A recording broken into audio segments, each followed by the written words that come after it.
Ang catch lang nito mga boss madam ay kailangan mong magbawas ng ibang trip mo sa buhay tulad ng gimmick.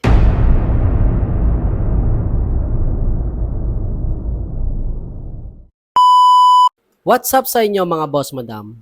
Ang pag-uusapan natin ngayon ay how to start your own business part 5. Pero bago ang lahat, kung ngayon lang tayo nagkita, ako nga pala si Boss A at ako ay isang aspiring entrepreneur dito sa Cabuyao, Laguna. So mga boss madam, isa sa dahilan kung bakit hindi ka pa rin makapag-start ng sarili mong negosyo, ito ay dahil employed ka. Mahirap talaga magsimula ng isang negosyo kung ikaw ay employed. Kahit gustong-gusto mo lang magsimula, ay may mga bagay-bagay na humahadlang sa'yo. Tulad ng oras, sa sobrang busy mo sa pagtatrabaho, hindi mo alam kung saan ito isisingit. Tulad din ng ayaw mong ipagkatiwala ang sisimulan mong negosyo dahil mas maganda talaga na ikaw ang mag-focus dito, lalo na kung sariling brand at sariling produkto ang ipoproduce mo. Pero ang hindi nyo alam mga boss madam, isa sa pinakamagandang paraan ay magsimula ka ng negosyo habang ikaw ay employed.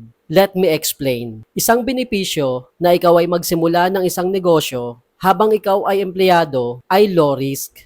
Low risk kasi kung ano man ang mangyari sa sinimulan mong negosyo at magkapalpak-palpak man ito, ay hindi ka matatalo ng todo. Dahil alam mo sa sarili mo na meron kang sure income na papasok dahil sa current job mo. Isa pang benepisyo na habang ikaw ay nagtatrabaho, ay makapagsimula ka ng negosyo dahil mismo dyan sa workplace mo ay pwede kang makakreate ng produkto o serbisyo na mismo ang mga katrabaho mo ang magiging unang customer mo. At marami pang opportunity dyan mismo sa workplace mo na pwede kang magsimula ng sarili mong negosyo. Ang catch lang nito mga boss madam ay kailangan mong magbawas ng ibang trip mo sa buhay tulad ng gimmick. Mga boss madam, galing na rin ako dyan. At alam ko naman na deserve natin na paminsan-minsan ay gumimik naman tayo. But if you really want to start a business, kailangan mo talagang magsakripisyo. At napakalaking advantage na ngayon ay employed ka. Gamitin mo yan para makapagsimula ka ng sarili mong negosyo.